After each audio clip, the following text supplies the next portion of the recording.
ہمارے رب العالمین سورہ بقرہ میں 156 میں فرماتے ہیں الذین اذا اصابتهم مصیبت قالوا انا للہ و انا الیہ راجعون.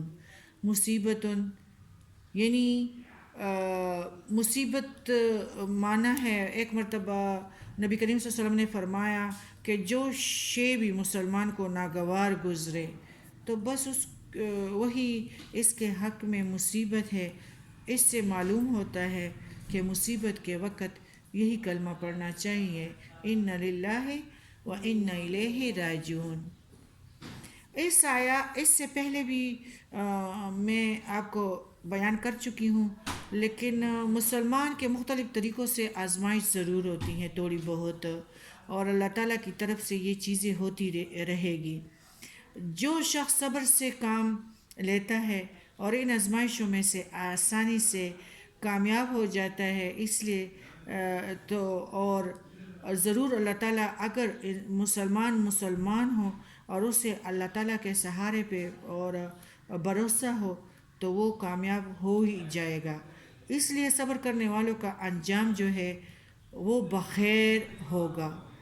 آج کی آیات میں ان صبر کرنے والوں کی نشانیاں بھی اللہ تعالیٰ نے بیان کی ہیں کہ صابرین میں وہ لوگ شامل ہیں جو ہر مصیبت کے وقت یہ کہتے ہیں کہ ہم تو اللہ ہی کا مال ہیں اور ہم اسی کی طرف جانے والے ہیں. اس آیات میں ہمیں 3 باتوں کا پتہ چلتا ہے. پہلی یہ کہ ہم تمام سب اللہ کی ملکیت ہیں، ہم خود بھی، ہماری جانیں بھی، ہمارے ہاتھ پاؤں، یہ نور، آنکھیں، زبان، ہونٹ، کوپڑی، ایکسیڈنٹ ہو جائے، اس سے دماغ سڑک پہ گر جائے، کون حفاظت کرتا ہے؟ اللہ. ہماری جانیں بھی، ہماری ہر شے جو ہے وہ ہماری اپنی نہیں ہے. جس طرح پہلے لوگ کہتے تھے نا اللہ کا مال ہے، میرے 2 بچے ہیں. یہ بھی گناہ ہے کہ میرے 2 بچے ہیں.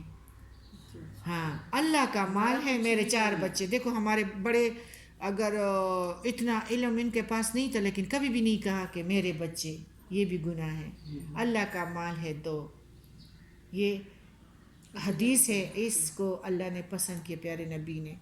تو ہماری کوئی چیز اپنی نہیں ہے، نہ بچے، نہ شوہر، نہ بیوی، نہ مال، نہ جائیداد، نہ خاندان، نہ جسم اور نہ جان.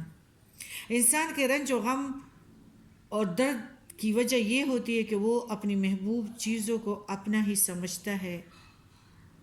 جب ذہن سے صحیح باتیں، جو بھی نعمتیں ہیں، جو بھی ہیں، ہم نے تو اللہ تعالیٰ سے یہ نہیں لکھا ہے کہ یہ لوگ جو جھونپڑیوں میں بیٹھے ہیں اور ہم خواہ چھتوں کے نیچے رہیں گے، چھتوں میں بھی کنکمے لگے ہوئے ہوں گے، تو کیا وہ بھی اللہ کے بندے ہیں؟ اللہ کا احسان ہے ہم پہ.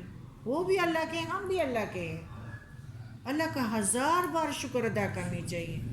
جو بچے فٹ پاتھوں پہ سوتے ہیں، جو ہمارے بچے بیڈوں پہ سوتے ہیں، یہ بھی اللہ کا احسان ہے. یہ کسی وقت بھی اللہ تعالیٰ اگر اپنی رسی کھینچے تو ہمارے پاس تو کچھ بھی نہیں رہے گا. یہ تو ساری چیزیں کس کی ہیں؟ اللہ کی. کوئی پتہ نہیں چلتا. تو انسان کی بہت سارے درد کی وجہ یہ بھی ہے کہ ہر انسان ان چیزوں کو اپنا ہی سمجھتا ہے. جب ذہن سے یہ خیال نکال دے اور سمجھے کہ جو چیز بھی ہے سب اللہ کی ہے، پھر رنج و ملال کا موقع نہیں رہتا، بلکہ ہر وقت وہ شکر ادا کرتا ہے اور یہ کہتا ہے کہ یہ جو وقت خیریت سے گزر، یہ شکر، یہ بھی اللہ کا کرم ہے. میں کیا چیز ہوں؟ میرے تو اپنے دانت میرے اس میں نہیں ہے، میرے تو اپنا دماغ نہیں ہے، میرے تو اپنی جان، زندگی بھی میری مٹھی میں نہیں ہے. سب اللہ تعالیٰ کا شکر ہے. جب انسان لائٹ بند کرے، اس کے بچے کمپلیٹ ہو، تو اس موقع پہ بھی وہ شکر ادا کرتا ہے. اگر اس طرح کوئی کرے تو پھر رنج کا موقع نہیں ملتا. ہر گھٹن مصیبت پر یہی کلمہ ضرور دہرانا چاہیے کہ اپنا کچھ نہیں، سب کچھ اللہ کا ہے اور سب کو اسی کی طرف لوٹ کر جانا ہے. دوسری بات پھر یہ آتی ہے کہ رنج اور تکلیف خواہ کتنی بھی ہو، سب آنی اور جانی اور فانی اور عارضی چیزیں ہیں. یہ والی چیزیں اگر ادھر ہمیں آگ لگ جائے نا تو درد برداشت نہیں کر سکیں گے تو موت آئے گی. جب ہم لاوے میں جائیں گے نا سجین میں چیخیں گے بھی امواتوں کو بھی پکاریں گے, موت نہیں آئے گی قبر میں. تو یہ ساری دنیا کی ساری چیزیں سب آنے اور فانی چیزیں ہیں. آپ نہیں دیکھتے جب ہمارے ڈاؤن دن تھے اب وہ ہم بھول چکے ہیں. ہم جب ڈاؤن تھے نا ہم بھول چکے تھے, ایک کہانی بن گئی. تو اللہ تعالیٰ ادھر سے بھی بچائے ادھر سے بھی بچائے, لیکن ادھر کی چیزیں تو پھر ابدی ہیں اور وہ ایک ہچکی کے ساتھ ضرور رجسٹر دکھائی جاتی ہیں, نزاع کی ہچکی جب آتی ہیں. تو یہ ساری چیزیں جو ہے دنیا میں آنی و فانی اور عارضی ہیں, اور باقی آخرت کی جو ہے وہ نا ختم ہونے والی ہیں. خدا کرے جس میں ہم آ جائیں, خوشی میں آ جائیں تو خوشی میں موت نہیں ہے, اور اگر بدی آ جائے تو بدی میں موت نہیں ہے. یہ چیزیں تو ادھر دنیا میں ختم ہو جائے گی, ان قریب انہیں چھوڑ کر مالک حقیقی کی خدمت میں حاضری پھر دینی ہوگی. اس لیے ادھر کس چیزوں سے ہم گھبراتے ہیں, شکر کیوں نہیں کرتے؟ اللہ تعالیٰ سے امیدیں جب وابستہ رکھیں گے تو اللہ تعالیٰ انشاءاللہ مومن کبھی مایوس نہیں ہوتا, اور امیدیں اسے دے دیتا ہے اور اس سے خوش ہوتا ہے اور اس کا کل خوبصورت بنا دیتا ہے. لیکن امید کس سے رکھنی چاہیے؟ اللہ سے. اللہ تعالیٰ پھر دیتا بھی ہے. ہمارے بھی تو کبھی ڈاؤن دن تھے نا, یہ والے دن تو نہیں تھے. اب وہ کہانی بن گئی کہ نہیں؟ اللہ تعالیٰ خود فرماتے ہیں مومن امیدوں کو نہیں چھوڑتا, امیدوں والوں سے میں خوش ہوتا ہوں, مسکراتا ہوں کہ بھروسہ مجھ پہ ہے, پھر میں اس کو دیتا بھی ہوں. مایوسی یہودی اور لوگوں کے لیے ہے, کافروں کے لیے, انکار کرنے والوں کے لیے. تیسری بات یہ ہے کہ مصیبت اور آزمائش تو یوں ہی پھر مومن کے لیے بیکار بھی نہیں ہے. ان کے تو درجات بھی بلند ہوں گے اور دوسری زندگی میں اس کو ترقی بھی ضرور ملے گی. مومن کو ترقیاں اس سے ملیں گے. جب یہ لوگ ادھر جائیں گے اور ادھر اللہ تعالیٰ فرمائیں گے کہ دیکھو وہ چیز میں تمہیں نہیں دے رہا تھا, جب جنتوں کی سیر کرے گا اور عرش کے نیچے تاک میں پرندے کی طرح اس کا رخ بیٹھے گا تو کہے گا کہ اللہ میں تو بھول گئی ہوں کہ میں کس چیزوں کے لیے تڑپ رہی تھی. اتنا خوش ہو جائے گا, جس طرح میں نے آپ کو پہلے کہا کہ ڈاؤن دن کو ہم بھول گئے ہیں.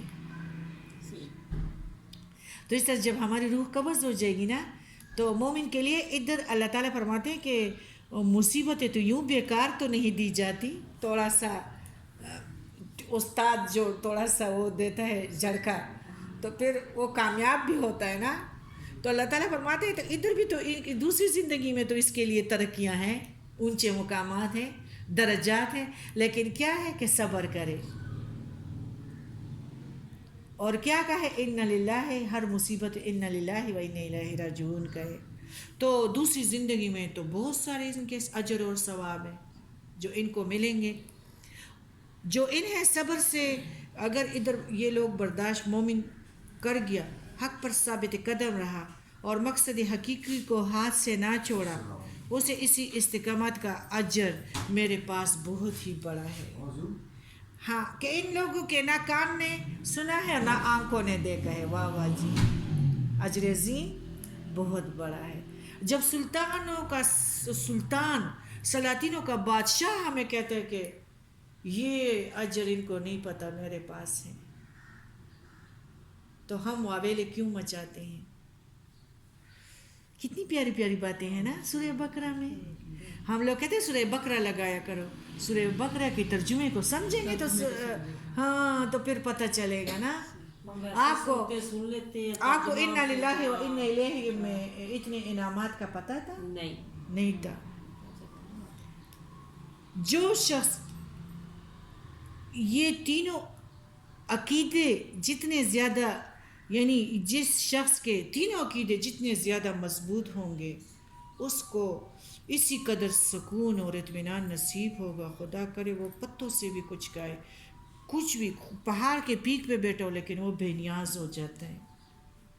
وہ کہتا ہے کہ میری جائیدادیں ہیں, وہ عزت وہ بچاؤ میرا کرے گا, سکون سے ہوتا ہے.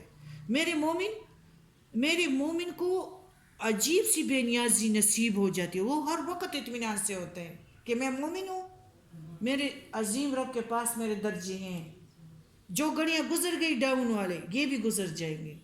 امید رکھتا ہے کس سے؟ اس بادشاہ سے. اور اللہ تعالیٰ فرماتے ہیں امیدوں کو میں پھر پورا بھی کرتا ہوں، کیونکہ مایوس نہیں ہوا. مومن مایوس نہیں ہوتا. اس لیے سارے مسلمانوں کو چاہیے، سارے مومنوں کو چاہیے، ہمیں چاہیے کہ ان باتوں کو ذہن میں اچھی طرح بٹھا لے اور دل پر نقش کرے کہ صبر کا تعلق دل سے ہے، لیکن زبان سے یہ کلمہ جب ادا کریں گے اور اس کا جب ہمیں پتہ ہوگا تو زبان اور دل کی پھر آٹومیٹکلی ایک رشتہ قائم ہو جائے گی. اگر ہمیں ان للہ و ان الیہ راجعون کا اتنی نعمتوں کا اور اس پہ اتنی رب کی خوشی کا ہمیں پتہ ہو جائے نا، تو پھر ہمارے دل اور زبان کا رشتہ تعلق ایک ہی ہو جائے گا، مضبوطی مل جائے گی. اچھا، صبح کے ٹائم جب وہ پڑھتے ہیں قرآن پاک تو ترجمے پڑھی جائیں یا ترجمہ نہیں؟ ترجمہ تھوڑا پڑھا نا، ترجمے کے ساتھ پڑھا. 3 آیاتیں پڑھے لیکن ترجمہ کے ساتھ تلاوت بھی کریں. ترجمہ بھی پڑھیں. جی ترجمہ کے ساتھ. ابھی آپ ترجمہ سیکھ رہی ہیں، سن رہی ہیں تو ماشاءاللہ کتنا ان للہ و ان الیہ راجعون. آپ نے تو ساری زندگی مطلب قرآن ضرور پڑھا ہوگا، لیکن جب ہم آج اس کا ترجمہ پڑھ رہے ہیں تو کتنا مزہ آ رہا ہے کہ اس کا کتنا زبردست طریقہ ہے. کس طرح ہمارے یہ کتاب ہے کہ ہمیں طریقہ سے کرے، مشین اس طرح استعمال کرے. شروع تو ماشاءاللہ قرآن پاک میں تلاوت کر دی سی، لیکن جو مزہ ہے ترجمے سے نا اور کسی سے نہیں ہے. پتہ ہی نہیں نا یہ کہ ساڈے بڑے نے جو دسے نہ کدی گئے پڑھن واسطے پتہ ہی نہیں سی. تے باقی اصل مقصد ساڈا ہے والا ترجمے سے مقصد یہ ہے کہ ہاں آٹومیٹکلی ہمارے ذہن میں اللہ تعالیٰ کی محبت بیٹھ جاتی ہے، پیارے نبی کی محبت، عاشق رسول ضرور پھر بن جاتے ہیں کیونکہ ترجمہ سنتے ہیں. پھر زبان اور دل کا رشتہ مضبوط ہو جاتا ہے، قوی ہو جاتی ہے، اور اس سے پھر مومن کو قوت اور طاقت ملتی ہے. نبی کریم صلی اللہ علیہ وسلم کی نسبت بیان کیا ہے کہ آپ صلی اللہ علیہ وسلم سے ادنا تکلیف یا ناگواری کے موقع پر بھی ان للہ و ان الیہ راجعون ہی فرماتے تھے، کیونکہ اللہ تعالیٰ اس چیز سے خوش ہو جاتا ہے اور اس چیز سے دگنی چیز نعمت کو دے دیتا ہے کہ میرے مومن نے کوئی واویلا نہیں مچایا کہ ہائے رب نے مجھے دیکھا ہے.